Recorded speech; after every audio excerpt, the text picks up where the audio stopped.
Mais uma vez nos encontramos aqui graças a várias questões aqui de algoritmo. Ou quem sabe você está gostando desse conteúdo, dessa nossa conversa aqui. Qualquer um desses casos, eu agradeço muito a presença de todos aqui. Bem-vindos a mais um Ilha de Joca. E hoje eu queria falar um pouquinho para vocês sobre o progresso. Também pode vir não em acelerar, mas em frear. Você já se sentiu uma corrida sem linha de chegada? Ou você não consegue enxergar de fato esse final? Você continua correndo, você cansa, você se desgasta, você é cobrado e não tem fim. Não tem fim de forma alguma.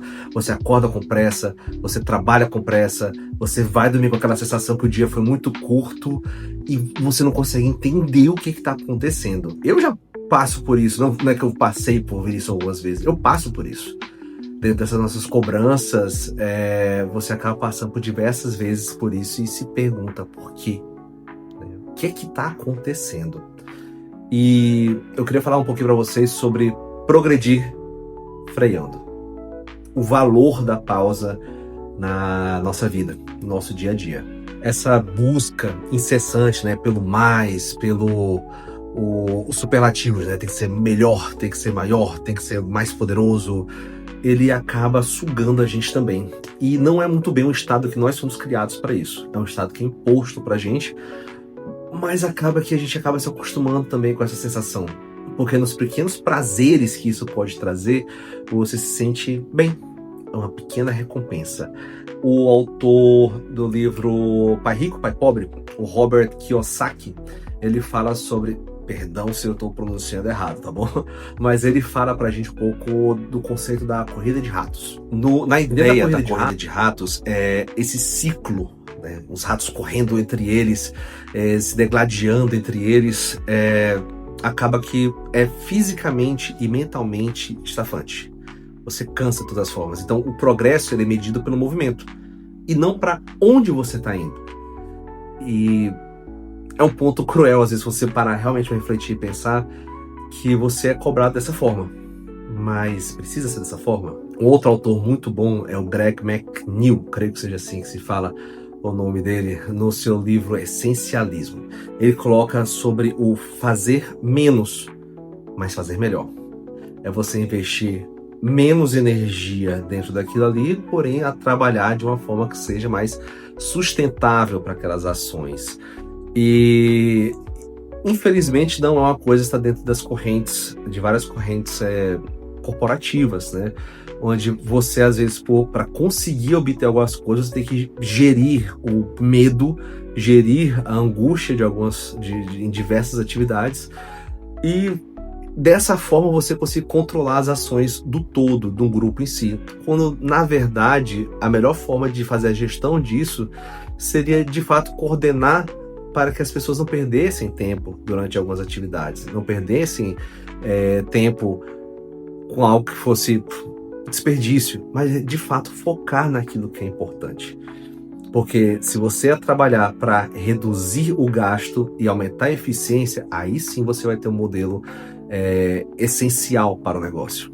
Essa fadiga extrema, a ansiedade, aquela questão de, poxa, parece que estou atrasado para tudo, está muito mais relacionado aos fatos que estamos tentando controlar demais e realmente não estão 100% dentro do nosso controle. Pois bem, saindo dessa parte toda aqui, desse nosso monólogo aqui, mas e como você poderia adotar, dentro do que eu estou falando aqui, dentro dessas pesquisas, adotar ações para de fato melhorar o seu dia a dia, você se sentir menos preso dentro dessa corrida de ratos? Diminuir essa exaustão extrema, esse excesso de trabalho e aquela sensação de ansiogênica total, de eu estou disponível 100% o tempo todo.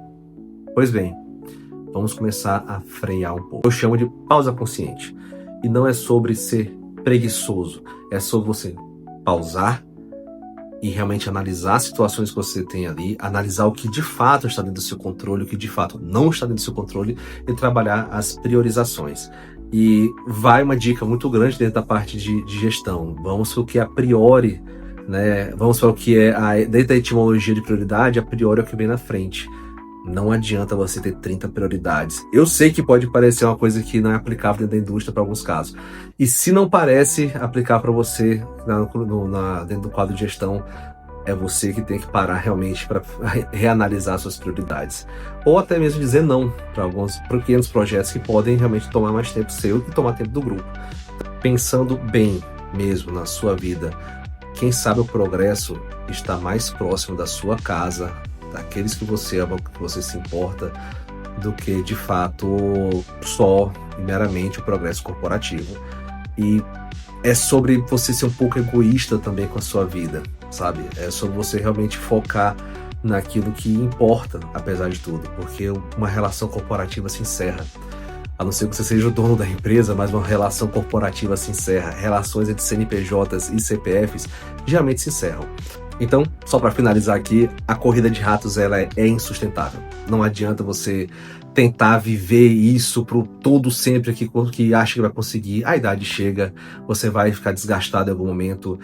Quem sabe, algumas pessoas conseguem com maestria dominar isso aí, mas adoece. Adoece. Saúde é uma prioridade, lembre-se disso. E não fica bom. Não fica bom você chegar no final da sua vida doente por conta das coisas que você passou. Frear é uma forma de garantir o longo prazo. Porque geralmente, pelo pouco que eu entendi na engenharia sobre isso, mas motores que trabalham sob pressão por longos prazos, longos tempos, geralmente quando quebram para trocar blocos inteiros e não pequenas peças de reparo. Então, o frear é pensar no longo prazo. Parar para planejar, parar para fazer a sua estratégia de novo, faz parte do longo prazo, faz lá parte da longa jornada. Então, quem diria, mas frear também te leva para frente. Então, é isso, pessoal. Se vocês gostaram desse nosso monólogo aqui, peço, por favor, que você considere se inscrever, né, aqui no canal, compartilhar a mensagem, comentar aqui embaixo. Acho que a melhor coisa é ler os comentários aqui também, para quem quiser conversar também sobre isso. E, pessoal, mais uma vez, de coração, muito obrigado e bem-vindos. Você é mais um náufrago aqui dentro dessa ilha.